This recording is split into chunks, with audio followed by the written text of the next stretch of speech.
What are the top three mega forces that are affecting American business, and how do you prepare for them?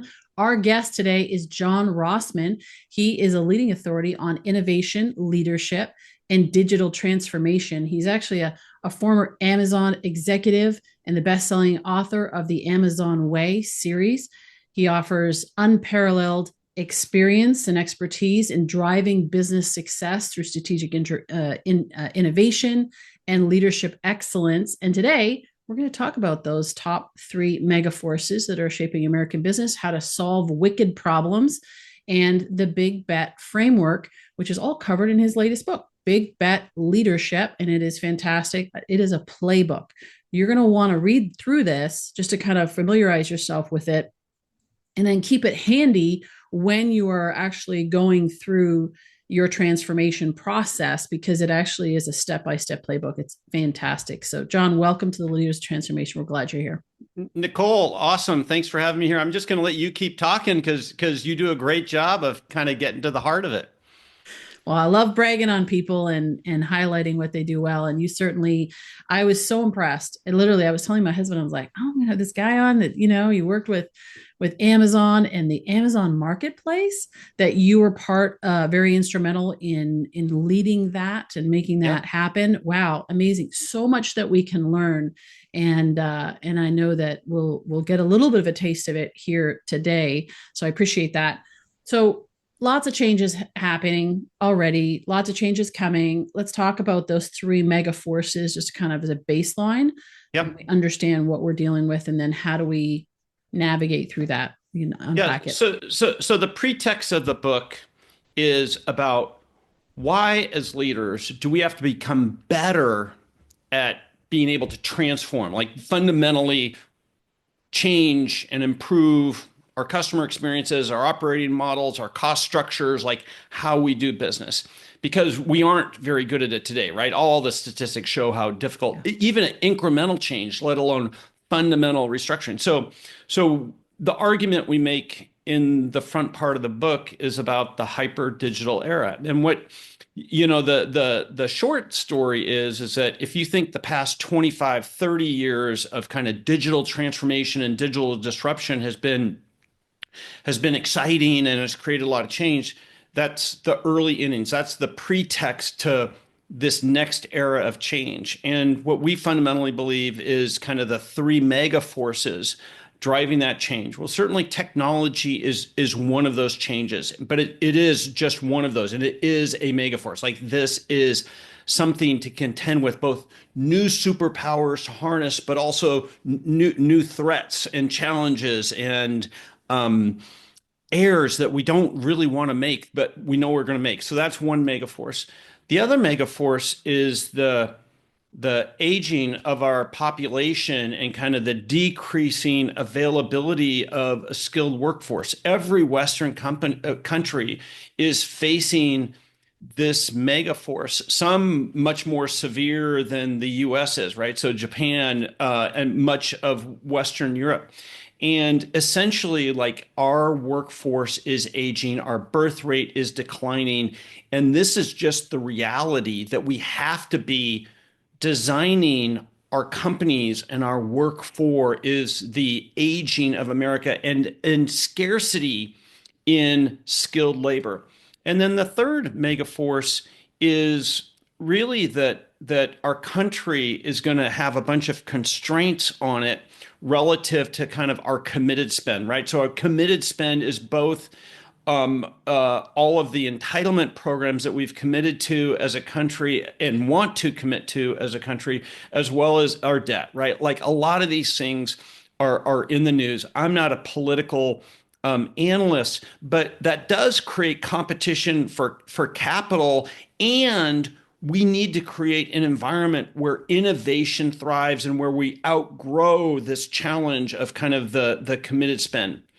Those are kind of the three mega forces that, again, each one on their own is like you could just isolate and force, but those three together are going to create a vortex that create this environment where there will be companies that are designed and engineered on purpose to be 10 to 100x more productive than their typical peer company is today.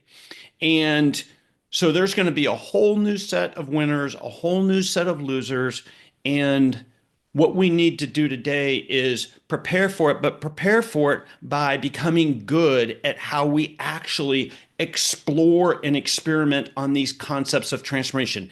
And that is what the essence of the playbook is, which is about how to think big, but do experiments early to help de-risk these bold concepts that we might have for our business so that you can actually let them do what they need to do, which is be adjusted and not be committed to. That's what a big bet is.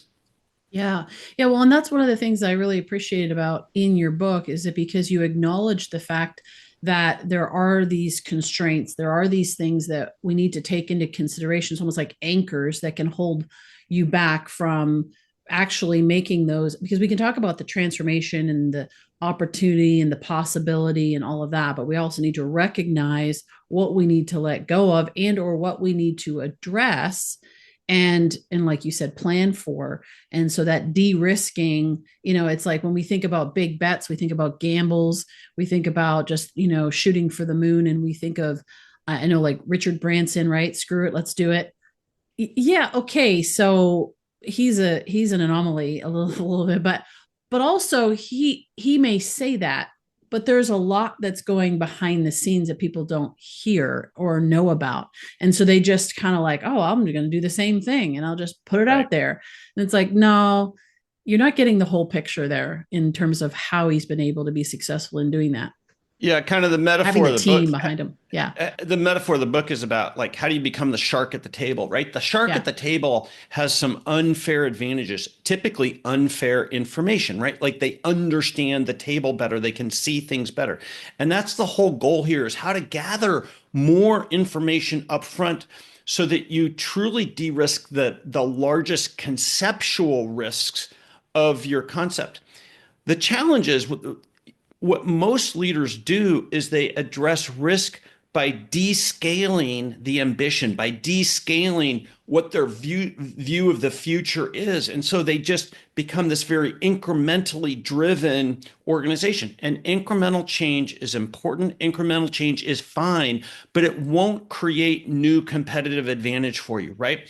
You have to grow. You have to become more competitive. You do that by creating step change, like some dramatic transformational change. Those are things that you can't predict, right? And that's the whole goal here is really thinking big, but betting small, incrementally experimenting on these before you make big commitments so that you're the shark at the table. Yeah, yeah. Well, talk about that. I know you have a series of memos, which is kind of part of your playbook, your framework that guide people through your book in terms, and you start off like even that killer feature. Talk a Yeah. little bit about that because that incremental change, a lot of times, like if we make these little changes, we're going to create this big tidal wave. Well, maybe and maybe not, depending. So, yeah, talk a little bit about that. Yeah. So the book is centered on creating three critical habits for these kind of transformational ideas. You have to create clarity, maintain velocity, and accelerate risk and value, deferring big commitments. So upfront is creating clarity, and clarity is well defined. I tend to define things pretty well. Clarity in this case is getting super clear on both the problem that you are solving and your hypothesis about what the future state would be. Guess what that creates? That creates a vector, right? 2 points, and you can actually then test that concept across the life cycle. That's why creating clarity upfront is key. Amazon's entire like problem solving innovation approach, like how they think through complex things is by writing them out, right? Like they call this the working backwards process, right? 6-page narratives. We designed a specific set of memos specifically for this concept of solving really hard problems. All of these things are not simple, trivial problems. If you think they are, they either aren't transformational or you are grossly underestimating actually what it's going to take to do it or what the risks are. And so through the writing and debating process, what you create is clarity of the concept. And especially in a teamwork environment, you both get the best out of everybody, their insights as to what the problem is, their insights into what the killer feature or the assumptions are to get to the killer feature. Plus, you're preparing them for the change, right? Like they're processing this through, and writing a memo around it helps set it all up. So yes, there is a set of memos that we prescribe relative to this. It's not the only way to do it, but at the end of the day, if you can't tell me exactly like what is the real pain that your customer or your operator, or your associate is getting to, and have deep empathy and insight into what are they really trying to get done? Like it's not this little frictional thing. It's like it's a deeper essence of a problem. And then what's your hypothesis about, as we call it, the killer feature or the most lovable feature? Like I had somebody working in the medical field who was like, we're not going to call it the killer feature here, John. It's like, fair enough, and everything, right? The killer feature, and this is where the art of experimentation really starts, is taking that killer feature and identifying the 3 to 5 things that must be true in order to deliver that killer feature. Now, all of a sudden, I'm interjecting this critical aspect of admitting I can't predict everything about it. There are assumptions that I am making relative to delivering this killer feature. Let's identify and prioritize those, because then when we understand the key things that must be true that are both high value and high risk, I can set up isolated, discrete, narrow experiments to help test and understand them better, right? I'm gathering more information. And that is the process you go through. So let's talk about it in the context of Amazon and the marketplace. As you were building this out, how did that look like as a practical example of how you use this? Yeah, yeah. So little time capsule machine here. So in 2001, 2002, Amazon was about a $3 billion revenue company. They were 1/3 the size of eBay. We were being referred to as Amazon.com, Amazon.toast, and my favorite, Amazon.org, because we clearly didn't know how to make money. And we had already taken 2 attempts at a third-party selling strategy and approach, right? There had been the auctions business and there had been something called Z shops and everything, and they didn't work. And But by the way, why did they not work? well, each for different reasons. Z shops partially because it was a very disconnected customer experience from the normal shopping pipeline and the normal shopping approach at Amazon, and so it was just like this second class citizen experience. And auctions, because auctions don't fit many of the Amazon customer needs. Like they like precision. What's my price? When am I going to get it? Right. And we didn't True. Yeah. recognize those things early. We skipped the important part of understanding what was the real customer need here. We just looked at eBay and go, oh, well, Yeah. we'll copy that. Yeah. It didn't work. And what Bezos had was he had intuition that I have to solve for this situation. I have to become more than just a books, music, and video retailer, first party retailer, right? 90% of the business at that point was books, music, video, all first party inventory. We bought it, we sold it. And the marketplace was about adding many more categories and doing it through a third party approach. But we had the Amazon brand to represent, right? The Amazon brand is based around trust. A customer trusts you with their wallet. They trust they're going to get what they ordered. They trust they're going to get it on time and fast. They trust that the price is going to be a competitive price. And so we had to work through understanding that, writing and debating these memos out until we came to a really simple orientation that a customer needed to trust buying from a third party as much as they trusted buying from Amazon, the retailer. That was the killer feature, right? And everything laddered under that killer feature. That imposed that we had to put a tremendous amount of both rigor and innovation in how we actually interoperated or integrated with tens of thousands of third-party sellers, not just a few third-party sellers. So we put in place this very robust choreography of data, obligations, approaches to doing this to create what is now just the default expectation customer experience. And you don't really recognize or care if I'm buying it from Amazon, the retailer, or through an Amazon seller because we engineered this so well.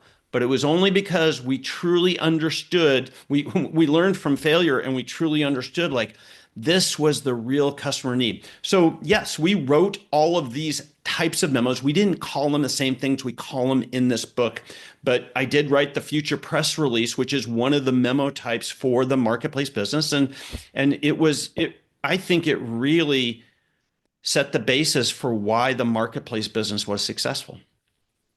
Now, I love that. And thank you for sharing that because, I was thinking about that and then you said it, it's like the copycatting, right? Sometimes we look at other models and go, oh, well, I'll just do that. And it's like, well, you need to think that through. And one of the other things that we notice a lot of times in business is that they're so focused on the systems and the logistics behind the scene that they're forgetting about the customer experience. I mean, customer service is for across the board is terrible in many companies, right? And getting worse. And getting worse. And it's like they're not taking this into consideration. And so if that just leaves the door open to somebody else coming in and saying, we're going to do it better and we're going to acknowledge, and that's going to be that killer feature, most loved feature, and blow everybody else out of the water. So I sense that is coming in many different arenas. So yes. hopefully, yes, because it sucks. But anyway, but yeah, that whole idea of not copycatting, but stepping back and looking and saying, if you want to create the big bet leadership, which is actually stepping out and doing something new, unprecedented, that you can catapult yourself beyond. The only thing I tune on that, the thing I tune on that, sometimes copying is important. In fact, we have a chapter called Play Chess, Not Checkers that is about learning from others in a very directed manner. But to me, it doesn't matter whether it's unprecedented or new or innovative. What's important is that it's right for your customer and for your business. Yes. That's what's important here, exactly. Right? Yeah. And so you have to come to a deeper understanding of your customer, your operator, and the challenges that they're focusing and what your brand stands for. Yeah. That's what's important. And then copy away, the goal is to be effective, right? And to grow a great business here, right? And so that's the only adjustment I would make to that truism there, which is just copying others doesn't solve for it. But work backwards from your customer. That's what all of this is about, is working backwards from the customer, working backwards from the outcome that you want to get to. And then we figure out a way to play it forward and experiment and test those things out that are the hard things that have to be proven out in order to deliver that. Yeah. And not to be insulting, but it's like for some companies, I think it's get off autopilot. That's what I was kind of referring to. This idea of like, oh, well, we'll just do this because we see it. It's like get off autopilot, really check in, be fully present and conscious about what it is that you're actually doing and the impact that you want to make. I think that's important. Yeah. Absolutely. To some degree, that's a whole nother conversation about how mediocrity has become not just accepted, but it's actually become the target for so many organizations. Like they shoot for mediocrity in customer experience. They shoot for mediocrity in terms of goal setting and attainment. And I think that is another, again, discussion to be had here and everything. Yeah. Yeah. Well, so let's talk a little bit more about this idea of I know there's so many concepts in here that I want to unpack. So one of them was the day one versus day two mindset. Yeah. Yeah. Just give us So people a this little bit is more taste. so Yeah. there's a couple of ways to explain this. So one is like this is an example of Bezos being a brilliant strategic communicator and being something that we call out in the book of being a chief repeating officer, right? Like repeat, repeat, repeat. Yeah. In this particular case, the message is we are a day one company. Well, unpack that, right? A day one company is Jeff's message to both employees and to shareholders that Amazon is going to try a lot of things that don't work. We are always going to be optimistic about the future and about innovation and about not just holding on or optimizing just for today. We're going to optimize for the long term, and you do that by constant reinvention. And that we are not going to be beholden to past traditions. Like past traditions are interesting, but they don't define what the future is. In fact, they oftentimes hold us back from the future. That's how all the things that he packs into just repeating, I'm a day one company. We're a day one company. We're a day one company, right? And Andy Jassy, to his credit, continues to use that mantra as his permission slip to go in and question everything at Amazon. And I think that humility to constantly question, why is it good enough? What's the future of this? How could we do it better? Actually scale it, do more on an improving unit cost. Like those are the types of constant questions that a day one company asks itself. Mm. I love this. So one of the things one of my mentors once taught me is this the phases of this of business. You know, you go to invisible to emergence to chaos to normal operations of affluence and to a position of power, what I like to call influence. You're known in the marketplace, right? But then there's staying there. So the first of all, you got to get there, and then Yeah. there's how do you stay there, right? And not be a blockbuster or one of the other companies that were arrogant enough to think that they had it all, and they kind of rested on Yeah. that success. And so I think that's really important. Let's Well, yeah, yeah, I mean, if I can go for it. take that thread and expand on it, we gravitate to kind of these traditional, now dated stories of digital disruption, right? Blockbuster, Xerox Park, so many companies like that, Circuit City and everything, right? But just think about last year Mm. and the disruption we saw to a few gold standard companies, like the category leaders. Listen to this set of companies that have definitely peaked. And the question is, are they going to be able to pull it out or not?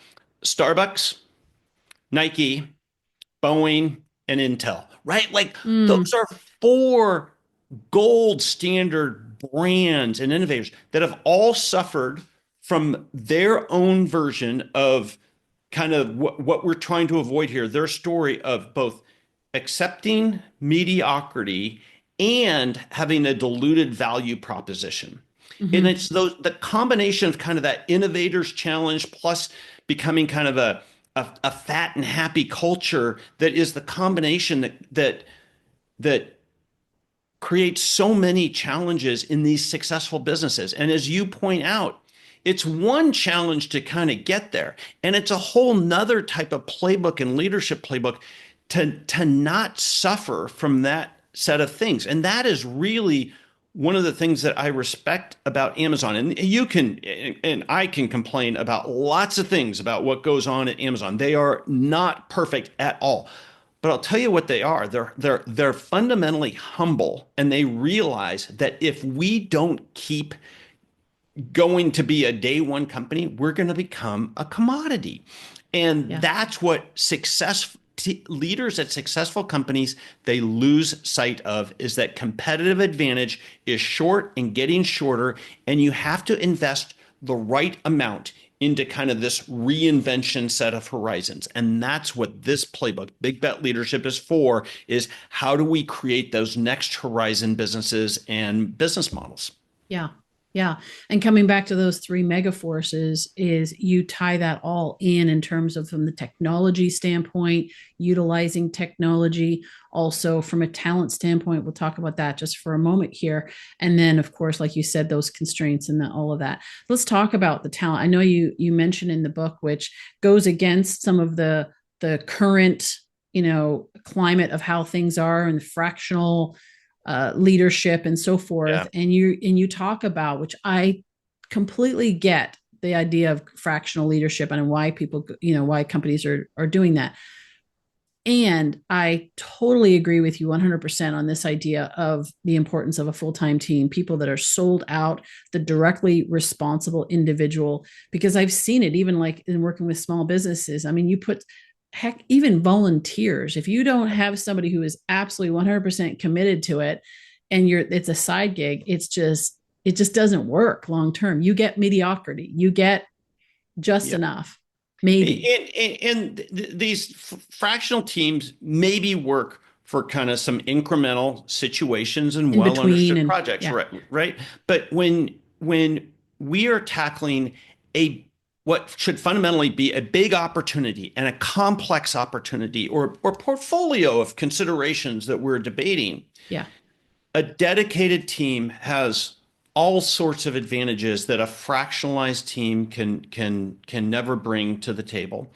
And one of the key roles that you mentioned, the directly responsible individual, Amazon, we called it a single-threaded leader, is it's not just a full-time project manager. It is a senior leader who is fully dedicated to this mission that we are on. And they have sway within the organization. They know how to escalate. They both internally as well as with partners in the ecosystem and customers and things like that. They know how to get things done and they're well respected. And you don't see too many companies or individuals that are willing to go like, the coin of the realm is always the size of your budget or the size of your headcount. But what I'm suggesting is the exact opposite, which is a senior leader abandons everything. They have no revenue. They have what is a seemingly small budget and a small headcount, but their job is to invent the future for this organization, right? So it's Yeah. an important mission, but they don't carry the traditional trappings that a senior executive has. And you either have to believe that we need to get that done or you don't. And I would say that is the most controllable factor that you have into whether you are going to be successful at this job of systematic transformation or not, is are you willing to commit a full-time dedicated team with a senior leader to this mission of transformation? Mm. Now, how do we marry that with this talent shortage that's going on and find the right people for that team? Because I know you also talk about that in your book, because you can get people that will go, oh yeah, that sounds good, but they're not fully committed. How do you find the right people for that team, identify who they are, and for Well, that senior leadership position? yeah, yeah. So, exactly how to identify that person is relevant to the circumstance, and to some degree, your hunch as to like what's the direction of this transformation. But what's key is you have to make it safe and smart for this person to go, okay, yeah, I'm going to bet my career on this, we'll call it a program that we're going to do.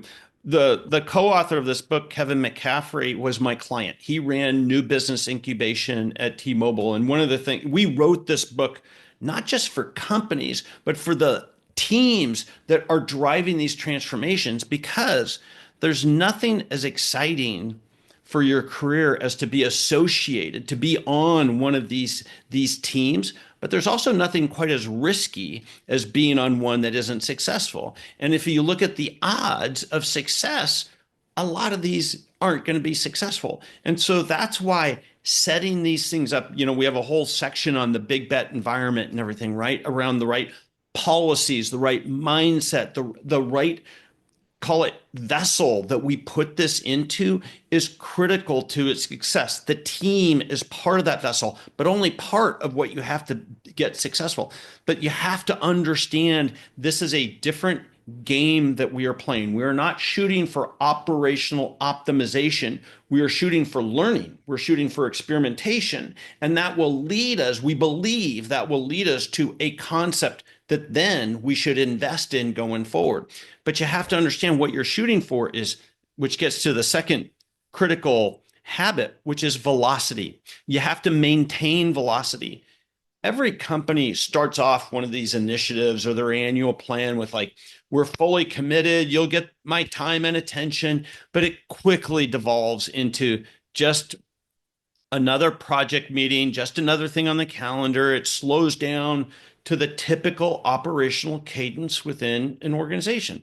And on these big concepts, you have to find a different path and a different speed within an organization. One of the ways you do that is by having a dedicated team and a senior leader. But that's just one of the ways that you do it. You have to put constraints on it. You have to make sure it's an actual priority for the rest of the executive team. You have to have a different set of maybe policies that you go through, for example, for hiring or for purchasing, tooling or technology or anything that you need. You have to find a different way, a different environment for these things to operate in, because you have to maintain velocity. Because if you slow this down, what that does is that actually creates more risk. That forces you into then betting big, which then forces me to, I de-risk it by pulling back on the ambition.